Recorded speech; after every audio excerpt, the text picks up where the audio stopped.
Hello বন্ধুরা, good morning. তো আজকে সকালবেলায় সব সোনার জিনিসগুলো বিক্রি করতে হচ্ছে, কারণ আমার হাজব্যান্ডের হঠাৎই ধরা পড়েছে আয়োরটিক ভাল্ভ রিপ্লেসমেন্ট করতে হবে, যার জন্য আমার এখন অনেক টাকার দরকার। তো আমার এমন পরিস্থিতি নয় যে আমি পুরো ঘর থেকে নগদ ক্যাশ বার করতে পারবো। আর আমার হাজব্যান্ড একটা ছোট্টখাট্টো প্রাইভেট জব করে, তার উপার্জনেই আমাদের সংসার চলতো।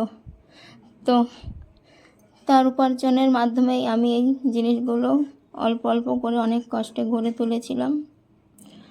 তো ওনার যখন এখন শরীর খারাপ, আমার এগুলো রেখে তো কোনো লাভ হবে না। আগে ওনার শরীরটাকে আমার ঠিক করতে হবে। আমার একটা ছোট্ট বেবিও আছে, আর ওরও মা বাবা নেই, আমারও মা বাবা নেই যে কেউ দেখবে আমাদেরকে। পুরোটাই ওর উপরে নির্ভরশীল। তো ওর এখন আর্জেন্ট শরীর খারাপ ধরা পড়লো, আর আর্জেন্টই অপারেশনটা করাতে হবে। তো আমরা ওকে আমাদের কল্যাণী গান্ধীতে দেখিয়েছিলাম। এখানে প্রতিটা রিপোর্টই খারাপ এসছে। তারপর ওনারাই রেফার করেছে কলকাতায়, নারায়ণা অরূপ কুমার ঘোষ ডক্টর। তো ওনার আন্ডারেই চেক আপ হয়েছিল।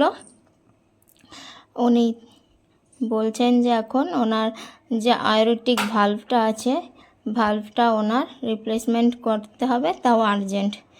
তো সেই জন্য বাধ্য হয়ে আমার এই জিনিসগুলো বিক্রি করতে হচ্ছে।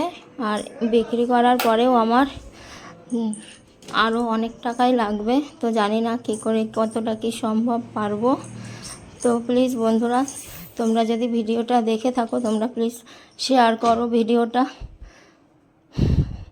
তোমাদের সাহায্যই আমার অনেকটা উপকার হবে।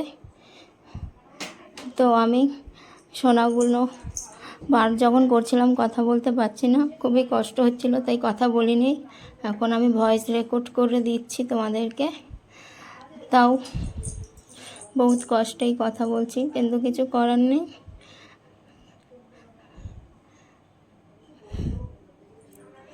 তো বন্ধুরা, তোমরা সকলে প্রার্থনা করো আমার হাজব্যান্ড জানে তাড়াতাড়ি অপারেশনটা আমি করাতে পারি, আরও সুস্থভাবে বাড়িতে ফিরে আসতে পারে।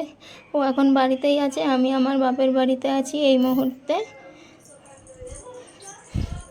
কারণ আমার শ্বশুর বাড়িতে লোকজন সেই রকম নেই, আমার বাপের বাড়িতে তাও অনেকেই আছে, কাকা কাকিরা তাও অনেকেই আছে, দিদি আছে, বোন আছে, সবাই আছে আর কি।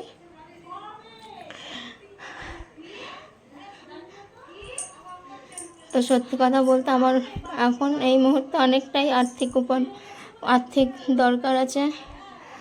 আমি কথা ঠিক করে বলতেও পারছি না। তোমরা প্লিজ বন্ধুরা ভিডিওটা যত পারো শেয়ার করো।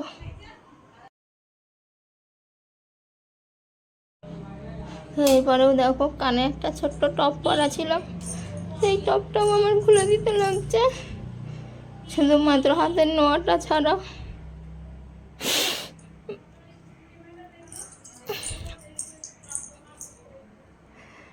তো এগুলো যাই হোক, চলে যাক, কোনো ব্যাপার না।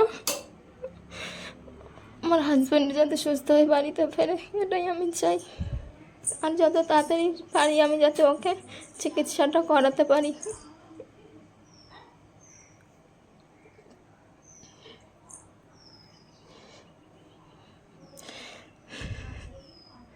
দেখো, এগুলো আমি দেখছি, কিন্তু কোনো মুখে আমার কথা নেই।